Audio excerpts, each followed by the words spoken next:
Hey guys, it's Tristan Fitzgerald on Goody's podcast. Stay tuned because my dad, Fitzy, will be on the show. Goody, it's your turn. Press the yellow button. No, wrong one. Wrong. The yellow button. Oh, sorry, Huey. Yeah, that's better. Hey, well done. Thanks, Fade mate. it out now. Today I'm excited to have one of the great blokes on the show. He has done it all.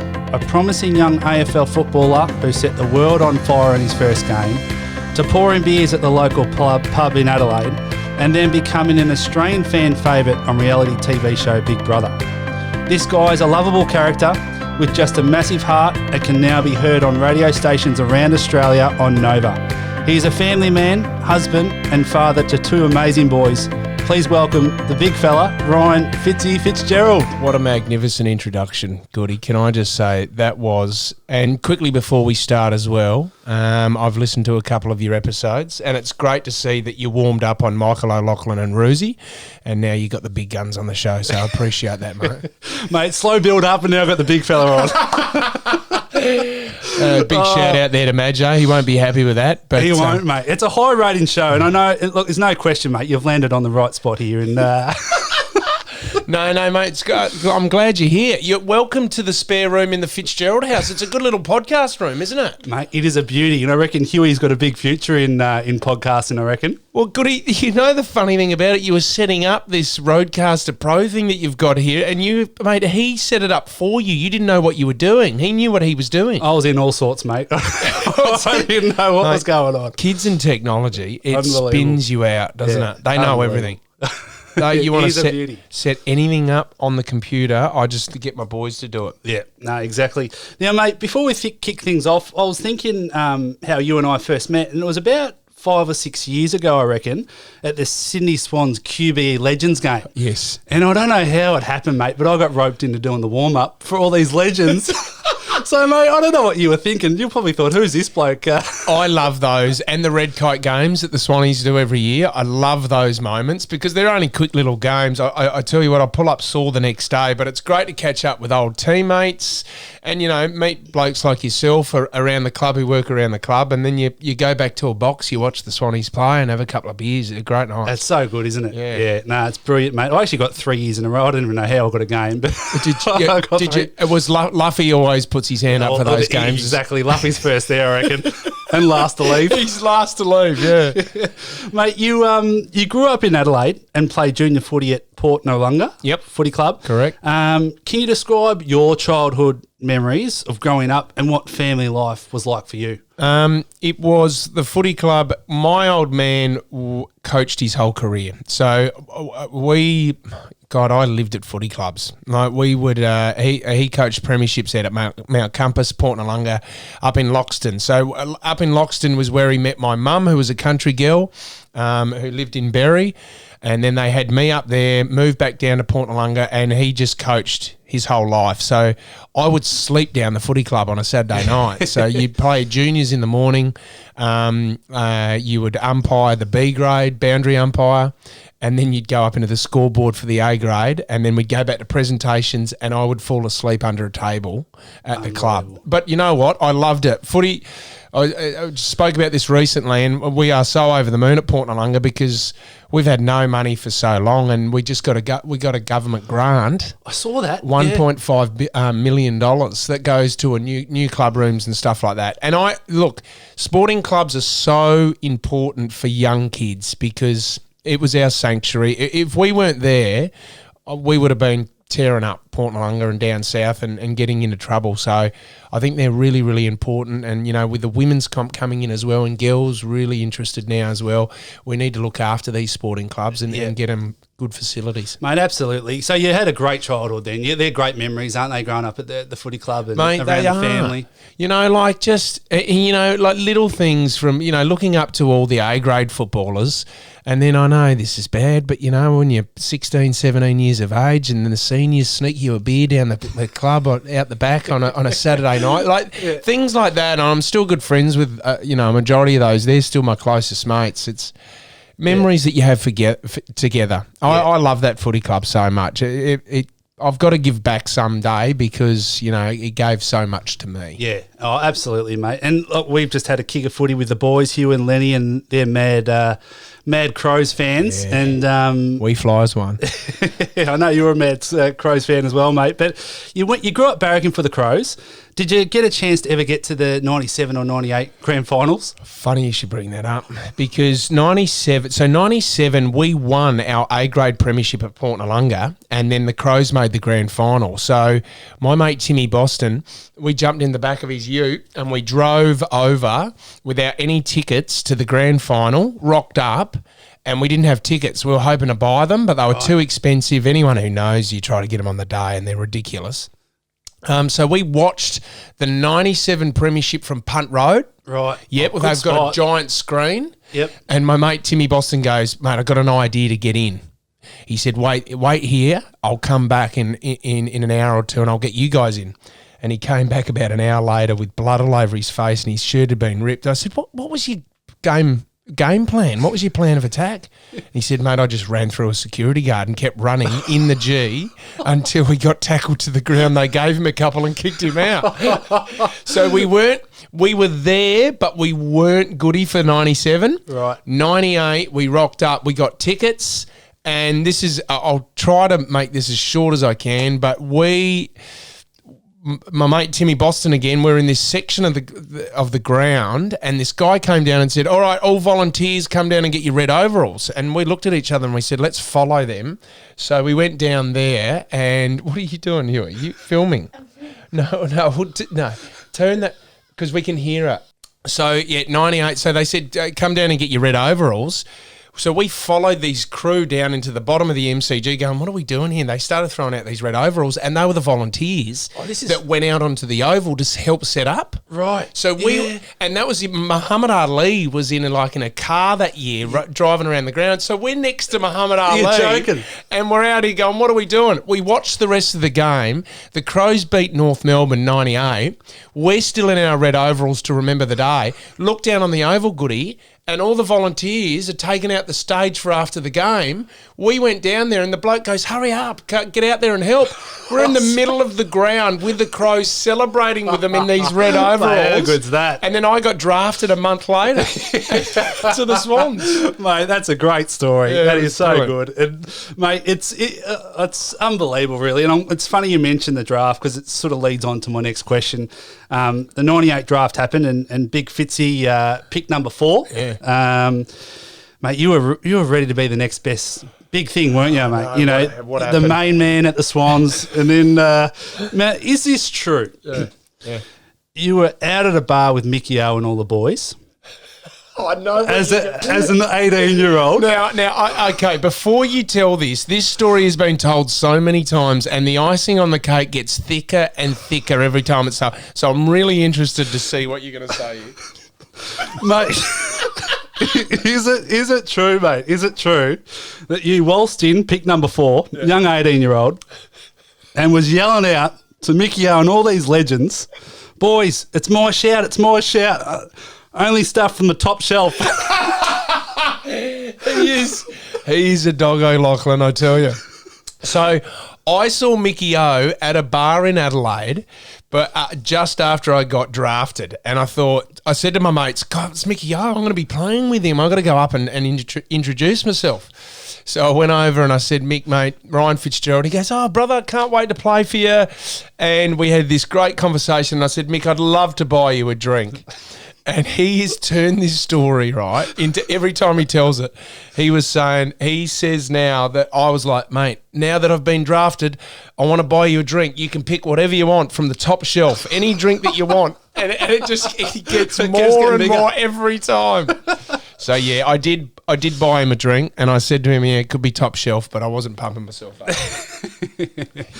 Great story, mate. And it leads in nicely to, it took a couple of years to get your first game, through some injuries and so forth. Can Can you tell us how that went? Because I've actually never heard the story. Apparently, you're just clunking them and kicking goals all over the place. Is that true, mate? Can you talk us through your first game? Yeah, it was. I did. I dislocated both shoulders in my first year, and I was skinny as well. I needed to put on weight, so that really knocked me back a bit because I couldn't do weights. I had 2 shoulder reconstructions, and then it was 2000. I had a great pre-season, got myself the fittest I'd ever been in my life, and I had some good trial games. And I remember Rodney Eade said to me, "Mate, I'm going to play you round 1." I was over the moon. I started on the bench. But it's every kid's dream. It was Colonial Stadium. It was the second ever game at Colonial, which is now Etihad Stadium or Marvel Stadium as we know it. Yeah. It was just had my parents there, had everybody there. It was an amazing moment. And I was just lucky enough to snag a couple of goals on the night. 5. Was it 5 on debut? How did you know that? I've never told that story As I before. said, mate, I've done some research. Mate, who were you playing on? Was there a bloke called, was it Timmy Elliott? Timmy Elliott. Yeah. Yep. And my word is that Mickey O was yelling, "Mate, this is embarrassing letting this young kid kick goals in you." And apparently this Timmy Elliott was getting so pissed off about this, he started whacking into you. Mate, he was giving it to me. Actually, one of his mates sent a photo of him the other day saying he's not happy that you keep bringing up his name. But Mickey O, every time I kicked a goal, was going up to Elliot and saying, "Mate, this is his first game." And then it got worse. It got to a point where he was saying to Tim Elliott, "Mate, this kid's not even that good and he's kicked 4 on you." And I'm like, "Mick, shut up. Stop firing him up. Like, I'm doing all right." And he kept going and going him. Oh, mate, great memories though. Surely you were best on ground though that day. Did you get the votes? No, I didn't get the votes because Mickey O got the 3 votes. He did, mate. And 5 goals and 31. I didn't even get. What did he get? 5 goals. 5 goals, 31 possessions, and 3 votes. He would have told you those stats himself. He did. Didn't he? I didn't even get 1 Brownlow vote. I was shattered. But mate, what a great start to your career, eh? Like, just great way to kick things off. Say with the family there and everything like that. Well, Goody, you know what footy means to us. You know what I mean? To get one opportunity to play AFL and to have a good game, it was, and to have mum and dad there.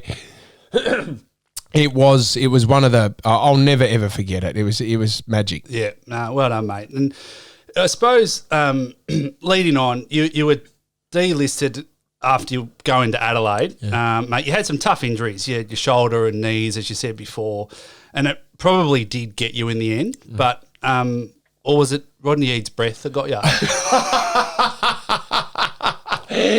It was, injuries really rocked me. When you thought you could do it, but then unfortunately you just can't get your body right.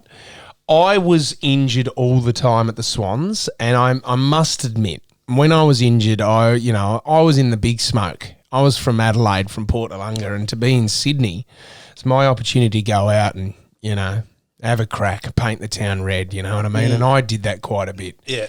Now, Rodney Eade, I was a bit of a whipping boy for Rodney Eade because, I was mucking around down the club all the time. How was your relationship with him? Well, he's got a style of coaching that's different to everybody else. And so for some people it works. I think for young kids, it's a fine line because you got to be tough with them. But if you're too tough with them, you can kill their confidence. So, yeah, he used to berate me. Well, not just me, everybody, but he would berate you right in front of his face and yell in your face. And let's just say, he was a fan of the old turd sandwiches, Rodney, because his breath was shocking. Oh, mate, this is gold. Hey, look, we'll get a little bit more serious now. It really must have been devastating, though, finishing up what you thought could have been a 10, 15-year career, and all of a sudden it's just taken away from you. Like, how did that feel and what went through your head then? It was horrible because it's, footy, you think you're invincible and you're going to be able to play forever. Especially AFL.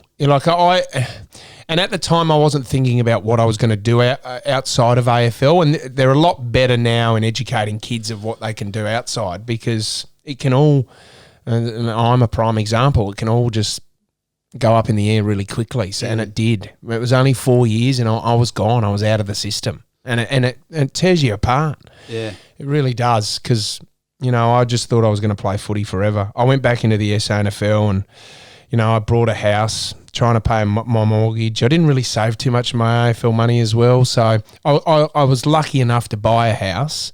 It was only 200 grand at Glenelg down in Adelaide, but, I couldn't pay the mortgage on it. So it freaked me out there for a while. From 1 minute, we're just talking about kicking 5 goals in your first game. Next minute, you're pouring beers down the club and trying to survive. It was a huge Mate, it would have been a real eye-opener. And I know it's big these days with the whole mental health and everything like that. Did you ever go through a period like that or feel anxious or depressed or wonder, geez, what am I going to do next? Yeah.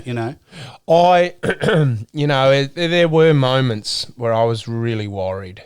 I was lucky I didn't hit rock bottom in that sense where I couldn't pay. I couldn't pay for mortgage and couldn't pay for things. And there were weeks I couldn't even pay for food, Lucky I had good support around me, but I can understand, I can understand what guys are going through. Even, Dean Laidley at the moment, even with coaches who you think is they're invincible as well. They're not. These guys are having some deep issues. I think we're at a better stage now where guys can talk about it. My old man came from a background where you don't talk about it. Don't be weak. Mate, exactly right. And I think you spoke about toxic masculinity recently. Yes. Why do you believe it's so important and it's such an important message for blokes out there to, that it's actually, like you just mentioned it, that it's okay to be vulnerable, and have an empathetic side or show your emotions. Yeah. How important is that? Mate, it's massive. It really is. Don't get me wrong. Look, what you were talking about, we just lost our dog recently, right? And I didn't think it was going to affect me, and it did.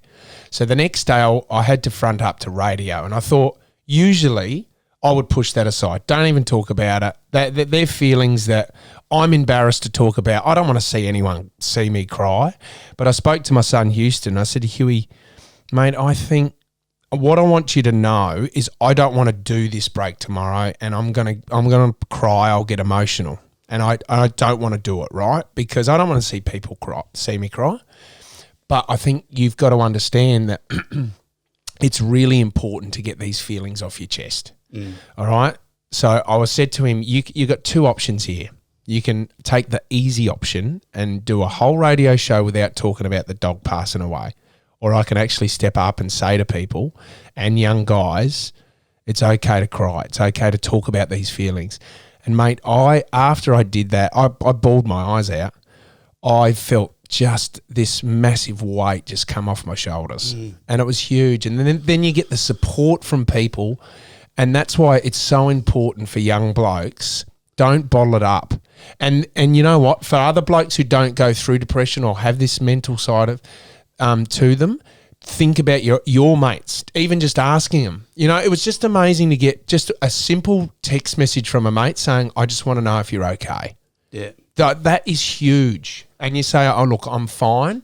But then you've got that support base out there. Yeah. It's massive. You got to talk about it, fellas. Have to. It's such an education piece, isn't it? Like I'm saying, mate, I grew up and you get told to bottle it all up or not even speak about it. But I think, like you said, and hopefully everyone else out there starts to understand that it's better to get it off your chest, isn't it? It's better to talk about it. And I suppose leading on from that, Fitz, how important is it to have a mentor as well? Yes. Mentors are...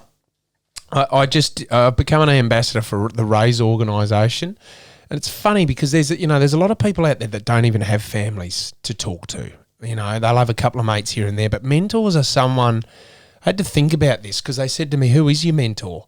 My old man and I spoke about this quite a bit. Like Dad was my coach my whole career, so there was a fine line between him being a father and a coach. So, but then when I actually think back, Dad was my mentor my whole way. There's no way I would have, where I got with my footy career, even with my media career without Dad and him pushing me.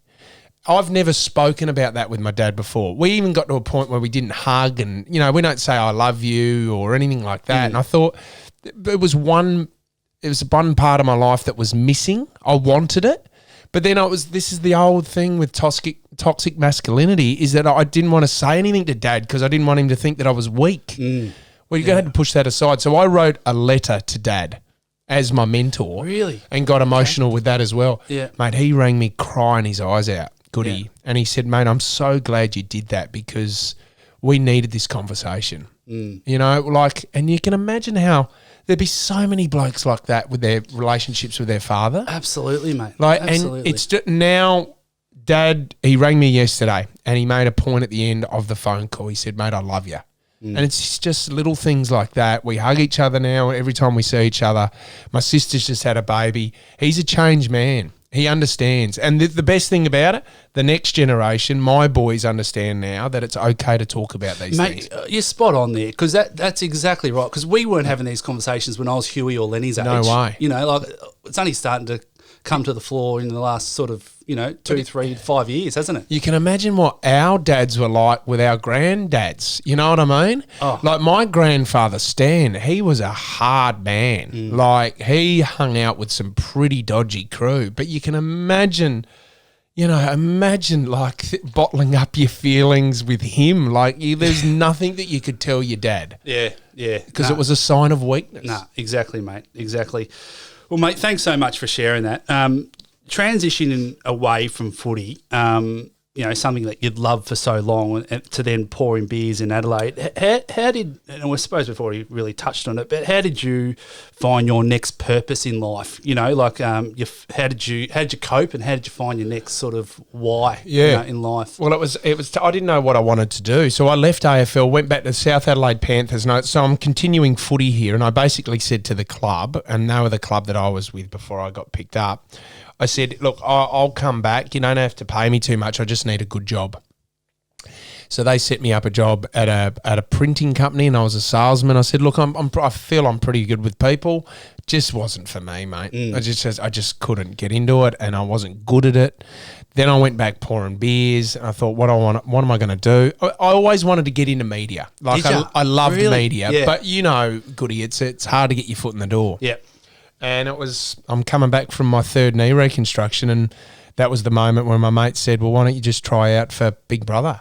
Or just to put in an audition tape. Yep. And that's where my life just completely changed. And mate, that's where you had your break, wasn't it? Channel 10 producers just, they gave Frizy the hot tip then, didn't they? they got you. They said, get in there, big fella. Huey was just asking me before. He said, Dad, did you ever have like a motto or a catchphrase? And I said, oh, mate. I used to say, you're kidding me. You're joking me. That's right. Yeah. I said it makes me cringe now to think about it, but I said it all the time when I went on Big Brother. And then I said when I came out of the house, people were just yelling out to me all the time, "You're joking me." I go, "Oh my gosh, mate, how was the experience on Big Brother?" Don't get me wrong, it was amazing. And you know what I would love to do? I would love 3 months to go into a house now. It doesn't have to be the Big Brother house, but in the middle of nowhere, you're in the hinterland, and Goody, you got no phone, no television, no news. You don't know what's happening, no paper, no music, and just to detox for 3 months. That was amazing. That was unbelievable. Yeah. So in that sense, look, I love the show. And it set up my career. I'm very thankful for what it did, and I'll be watching it in a couple of weeks when it's out. Any advice for those going on it this year? They look for certain characters, right? So it's always a grand plan. I was the loser AFL footballer who didn't make it. Well, there's a guy going in, Daniel Gorringe, who's going in this year. Yeah, right. Another AFL player, who's very similar. So so you've just got to they've picked you for a reason, all right? Or if anyone wants to audition for Big Brother, you've just got to stick and stay true to your character. And if that's the character that they're looking for, you're in. Don't go. Just be yourself. Mate, I know it's the oldest cliche, just to be yourself, but honestly, if you try to be someone else, there's no chance that you're going to get in. You just got to hope that you're the person that they're looking for. Yeah, exactly, mate. I'll move across to your family now. I bought BJ a nice candle from Dusk yesterday. I don't know, I gave it to her before, but mate, I was thinking. You're probably thinking, geez, Goody, that's a nice gesture. That's amazing, Goody. Are you flirting with my wife? Well, mate, to be honest with you, I just wanted to get on a good side. Right. Because, mate, I didn't want to get scissors in the rest, and I didn't want to get chased down the road on a BMX, mate. Oh, now anyone that's out there, my wife's done this twice now. She's done close to 2 citizens' arrests. She busted a couple of young kids that were pulling flowers out of Balmain. But the latest one, Huey, my son, and his mates got chased by a gang of kids who said they had a pocket knife. So they came flying home. I wasn't home at the time. BJ was there. And BJ comes out of the house to these kids. What are you doing? What's your problem? What are you doing? They ran off. They came back 3 times, Goody. So she jumped on one of the kids' BMXs and was just like riding next to this one kid who was crying, going, why are you doing this to these poor kids? And this kid was crying, flicking the bird. Mate, that's so funny. But BJ, Lenny and Huey, mate, can you describe to me what life is like with these 3 special people in your life? Yeah, they are everything to me. It is. It's amazing when you have kids, it changes your life. But we're very, very lucky. My wife is just such an amazing support. We're lucky enough that she can stay at home with the kids and that as well. So she's our rock. And then you've got Huey, who's 10 years of age, who loves his footy as well. He's out at the Swans Academy training as well, but he's a lot more reserved, Huey. Then you got Loose Lenny. He's 6 years of age, and he is just a bull out of the gate, mate. He just goes through anything. Like, he's just a different. We don't know if it's a stage or not at the moment, but he's his own little man. I reckon teenage years, Goody. Yeah, look out. I'll be maybe rocking up to a couple of cop stations trying to get him out of the cell.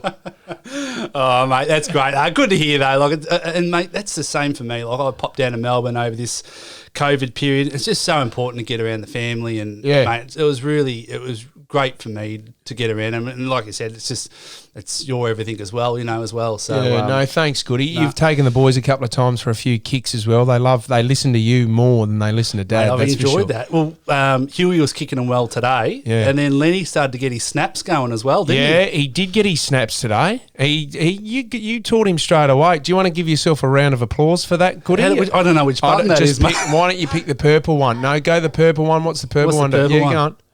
No, you got to turn your fader up, Goody. You got to learn this What's stuff. that one? What's that? No, that's crickets. That's your footy career. Mate, you're spot on with that one. Okay, go another one. Pick another one. Which one, Huey? Yellow. Oh, there it is. Oh, there we go. Well done. Lenny snapped it for the first time. Jeez, that's a huge crowd. I hope they're social distancing. Oh, mate, that is gold. That is gold. Oh, gee whiz. Mate, you love your bands too, don't you? Yeah. Your bands and your music. What does Fitzy do to relax when he's not at Nova or not with the family? Like, I know you've taken Huey a few times over to Adelaide to see the Crows. Yeah. What does Fitzy do to relax? I love gigs. I love my music. I love live music, so I do that quite a bit. Just to clear my head a bit. We're lucky we knock off work at about lunchtime every day. I mean, we're up at 4 o'clock in the morning, but I like to exercise, listen to my podcast, listen to my music. That clears my head every day. So that's what I love. But yeah, the music gigs. Come over here, Huey, and tell Goody what your first ever music gig was and how old you were. I was 6 months. 6 months old. 6 months, and I went to AC/DC. Oh, mate, the best. And he fell asleep. The funny thing is he fell asleep halfway through, and then they played Thunderstruck, and the whole crowd started going, Thunder! And oh, man, he just startled him so much, he started crying his eyes out. I said, toughen up. One of your favourite songs there, though, Hugh. We threw him into the mosh pit. What is your favourite AC/DC song? Probably, Oh. Come on. Highway to Hell, maybe. Highway to Hell? Highway to Hell, that's a ripper. He's back in black as well. You're a big fan. Daddy's is a whole lot of Rosie. That's actually Whole Lot of Yeah, whole lot of Whole Rosie. lot of Rosie. Yeah. There you go. Well, mate, we'll have to find a button. What we'll do, we'll work into that button. And we can play that one. Yeah. Hey, Fitz, your relationship with Wippa at Nova, first of all, can you tell me about your favourite prank that you've played on? Have you got one? God, we've done some beauties over the years. What's the best one? Oh, the greatest one that we did was an April Fool's prank that we played on our bosses at Nova. And what it was, we found out that you could, because in Nova, right, everywhere you go in the building, it's got Nova playing up in the speakers and it's live. So we worked out with the techs, I asked the techs, can you actually put a different feed in there and, you know, do a different break than what's actually going to air? And they said, yeah, we can do that easy. Oh, right. So I pre-recorded this break that said, I've had enough. I've had enough of Nova. I don't see my family anymore. I'm breaking down. I started swearing. I said, this is effed. I'm so sick of this. I can't deal with it anymore. We recorded this break, and then on April Fool's Day, what we did is we had a Carl Stefanovic interview that was pre-recorded. So we played that actually live out to Sydney, but through the speakers in Nova, we played this one break and we had cameras set up everywhere and the bosses were in their office. And just to see their reaction when I dropped the first F-bomb. Wow. And they were like looking at each other. Then I dropped another F-bomb and they thought it was going live to air. So they start legging it down the corridor and they're outside the studio and we had to make out we were still doing the break. So we were miming and I'm blowing up and it ended. They're outside the studio saying to the kid who was this poor young kid, Josiah, who was on the panel, and they're looking at him going, cut it, go to a song. And he's going, there's nothing I can do. And then I get up and I start punching into Wippa. And they thought we were having this fight live on air. So they come in and then we had this huge confetti gun and we just went, April Fools. Mate. And it was so good. Yeah. It was just, that's the best we've ever done. Mate, that's outstanding. What is it like working with Whip? And I suppose the extended Nova family as well. You obviously get a lot of enjoyment out of it. Yeah, he's a great storyteller. Whipper was doing the drive show before I went in to drive with him. That's where we first started. And the boss asked me, I mean, is there anyone that you want to do the show with? And I said, I think Whipper's funny. He's a great storyteller. And we're coming up to 10 years now that we've had, which is, you know, it's great to have longevity in the game. So we're very lucky in that sense. No, you've done great, mate. And I think a lot of Sydney enjoy you guys on there as well. So, thanks, mate. It's fantastic. Mate, just leading into the final couple of questions now. This is one of them that I ask all my guests on this highly rated Dreams into Success podcast. Dreams into Success. Yeah. Well, I thought initially, because I listened to another podcast, I can't say it with my son here. I can't say it. It's too rude. Well, this will be your new podcast that you listen to now, mate. All right, dreams into success. I was going to say another word that sounds like success. Yeah. That's fine. No, it's not, because you're my son. That's really creepy. Okay. Mate, 3 life lessons or pieces of advice that you'd pass on to people wanting to follow their dreams. So you've got 3 things to tell them. What are the 3 life lessons or pieces of advice that you'd pass on? Okay, number 1, and I tell my boys this one, is that you don't have to be the smartest person in the room. You don't have to be the most powerful, the richest or whatever. But if you can just make somebody's day with a little bit of etiquette, and it's as simple as using manners or introducing yourself, looking them in the eye, and then saying to them, have a lovely day. And just, I love that moment. You do it, and the elderly love this, but if you can make somebody's day and they look back and they go, that was really nice what that person did. Yeah. I reckon you are the richest person in the world. If you can do that, that is such a powerful thing to do. And I say to my boys, people never forget that. They'll never forget your face. And it's really easy to do. How easy is it to do that? That's a great message, mate. Yeah, it's simple. Yeah. You know what I mean? Just to make somebody's day. Yeah. All right, another piece of advice. I think, give me something that you've learnt along the way, a lesson that you've learnt.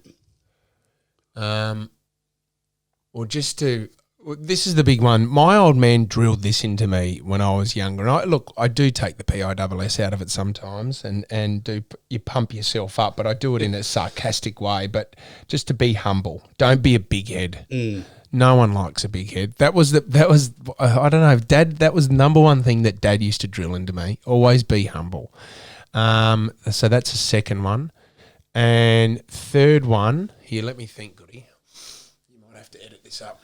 That's all right, mate. I'm asking the big questions. Yeah, you're right. These are huge questions. I'm just trying to think what I've been teaching the boys. I know it's as a parent, it's really weird as a parent because you don't think you're ready to become a parent, but then you realise that you are moulding these children into the people that you want them, or to be reputable in the community. You know what I mean? Mm. So it's a huge responsibility. It's massive. Yeah. Well, mate, they're two rippers. You like? Yeah, they're good, mate. Look, mate, you're killing my ratings. I'm thinking of a third one, and Goody goes, you know what, the first two were good. We'll leave it there. That's all you need. You lose mate, it. Fitzy, mate, I just want to acknowledge you for mate, everything you've achieved in your life. Yeah. You're short, but distinguished footy career. Your ability to pick yourself up when things weren't always going to plan for you. Mate, just chatting here to you today. You're such a humble and mate, a lovable guy. Without probably knowing it, you're bringing, as I said before, joy to the mornings of Australians all over the country. Although I reckon you probably do know that. Yeah. No, I've got to be. But humble. mate, importantly, you're a family man with an amazing wife and two mate, absolute rippers in Lenny and Huey. Mate, I can't wait to have a kick of the footy with the boys again and share a few beers with you, mate. So thanks so much for coming on, mate. Really appreciate it. Thanks for having me, Goody. You've been a good mate for a lot of years, and we love you as well, mate. I think we need to go out with one more sound effect there, mate. I think you might have to pick the blue one. Why don't you go the blue one? The blue one, you reckon? Yeah, try that. What's that? Oh, hold on. Oh, that's like a horror sting. Go the turquoise. Which one's that? This one? No, that one. Oh, yeah. Oh, you should have done that a couple of times. I had a few jokes. There you go. What about the purple one down the bottom? This one? That one. Go that one. Oh, that's it. Oh, that was my footy career. Your footy. Hey, Fitzy, where can people find you, mate? Obviously, Nova. Where can they follow you on social media? Yeah, you can go to Instagram. I'm Fitzy18 on Instagram and FitzySA on Twitter. So, no, mate, Goody, thank you very much for having me, buddy. Nah, pleasure, mate. And final question, what's your definition of success? Oh, definition of success. I think it's happiness. For me, success is not about money or how much money that you have. I think it's about happiness. Now, if you can be in a family that you're happy, you are the richest person in the world to me. That is my definition of success. Mate, you're a legend. Well done. Good on you, Goody. Legend. Nice. Good on you, Thanks, brother. Mate. Thank you very much. And thanks, Huey. Yep. Yeah. Suck on that, Majo. Absolutely dominated. Well done. I'll leave that in. The big fella, Fitzy. What a great chat with such a humble and down-to-earth man. I was reminded during this episode to really not take life too seriously. Just enjoy the present moment, be kind, make someone's day and smile. Fitzy's just such a legend, and it was so good to have young Huey on board for the episode too. And just a reminder, guys, if you enjoyed this episode today, please share it with your friends, tag me on Instagram, and subscribe to Apple iTunes and Spotify accounts so you don't miss an episode. Until next time, you guys know what to do. Get out there, face those fears, and live those dreams. You'll be okay.